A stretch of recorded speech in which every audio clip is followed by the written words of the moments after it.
Picture this. You just got off your 9 to 5 shift at the Poop Fart Factory. You get home, you shower, you cook up some food or maybe get fast food on the way home.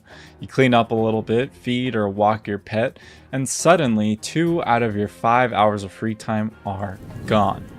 If you're content with your 9 to 5, which is totally fine, then you have 3 hours of free time to enjoy the rest of your night. If you have side projects, then you work on that for a bit, and now you just have 1 to 2 hours of free time. And then finally, you boot up your PC or console to play some games. Time to play the game!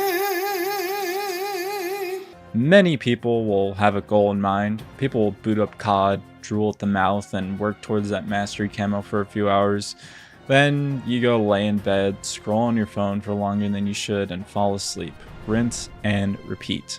Now, don't get me wrong, there's nothing wrong with this lifestyle or choice in games. It's honestly really nice to work towards those kind of long-term goals, and I could apply that same mouth-foaming, brain-dead moment to any game that has a long-term grind.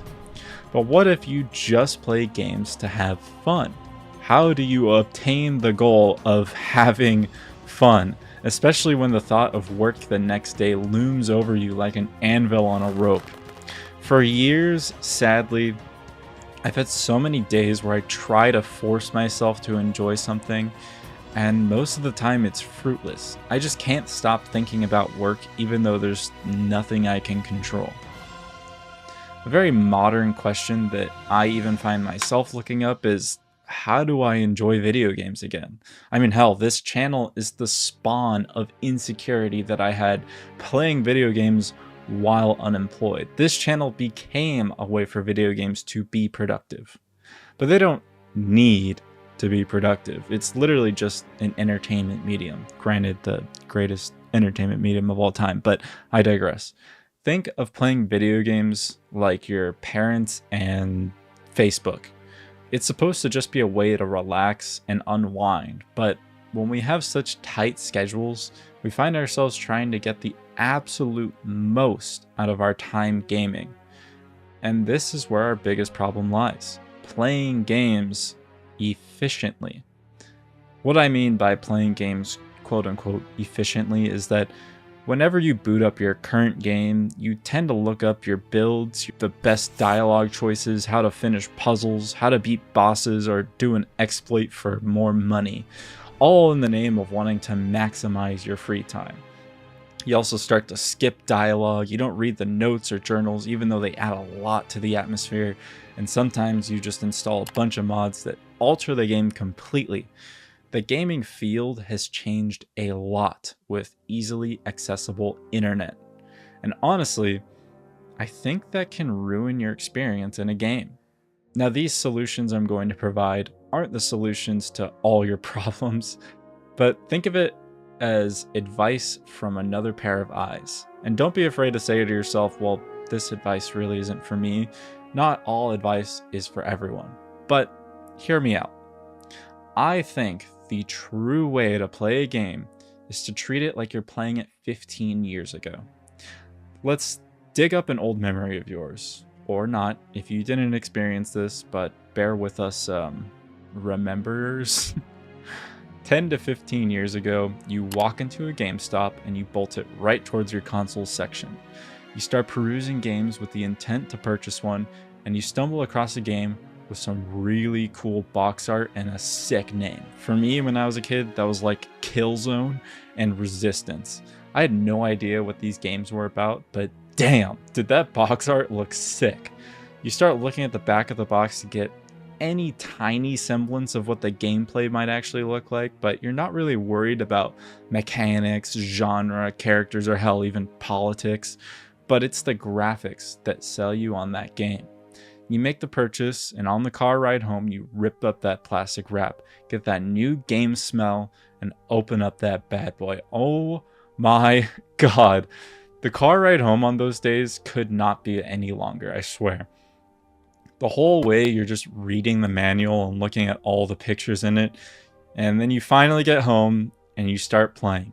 A few hours, or maybe even a couple days into playing the game, you come across a puzzle. A puzzle so hard for your little tiny brain that you get stuck on it for like over an hour. Now, today, people get stuck on a puzzle for 5 minutes and then they just look up the answer. I was guilty of this like 3 days ago playing The Witcher 3. I just didn't feel like doing a puzzle. But back then, you just had to figure it out yourself. You had to do everything in the game yourself. You had to gear up yourself. Dialogue options were completely your choice, and negative outcomes you just had to deal with.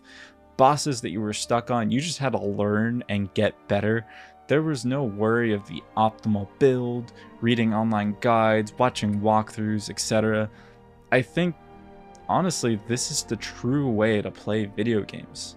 Sure, you might feel big and strong playing a meta build you looked up for your single player RPG, but it just trivializes a lot of the game. Now, I know that might seem obvious to some people, but when you value your free time as much as I do, you can naturally fall into the habit of looking up your problems. Here's what you gotta start doing. The next time you start up a new game, just start it with the goal of not looking up a single thing. Play through the whole game if you enjoy it, and I promise you, every victory, puzzle solve, build that you come up with yourself, and dialogue choice that ends well will all feel so much more rewarding. This is the way developers want you to play the game. I recently played Timberborn for the first time. I am absolute dog water at city builders and strategy games for some reason, so in order to enjoy this one, I set the difficulty to the easiest and I worked on small little goals. Slowly, through trial and error, I learned how to actually play the game, but more importantly, I enjoyed my entire journey because I just took my time with it. I didn't look anything up, and I'm prouder than ever that my virtual beavers get to have a nice life. If I were to watch a 1 hour long video on Timberborn, things I wish I knew before playing the game, I think my experience would just be dampened. Although I will say the worst part is when the game isn't clear enough on what to do next, so you just end up like backtracking for hours. I think nobody should have to go through that, and you probably should just look it up by then, but you never know when it's just like a weird glitch preventing you from progressing. But try your best to move on without looking it up first. Like I said, just play games the way the developers want you to. Now, I will say that doesn't make the thought of work the next day go away magically. There's no solution to that. But there is a small remedy that I frequently use. If you feel guilty for playing video games during your free time, then you should do something productive. Do something productive. Go to the gym, clean something in the house, work on a project, apply for a better job, make a better resume. Just do something productive. And after that, reward yourself by playing a video game. An amazing quote I read once goes something kind of like this. One of the few ways to relieve anxiety is with action. In this case, being unproductive might be why you feel anxious playing video games. So go be productive, even for just a little bit, and reward yourself with video games. You will have a much healthier relationship with your games if you do both of these, in my opinion. So that's it. That's my tip for all of you in the same boat as me or anyone. Play a game like you're a kid again, and if you have to, just make video games a reward for a hard day's work. That's really all I got. This was just a thought that I've been having for a while, and after testing it myself, I just felt that I should share my experience with you guys. So subscribe or you'll be forced to lose 2 hours of progress on your game because the game crashed. Bye.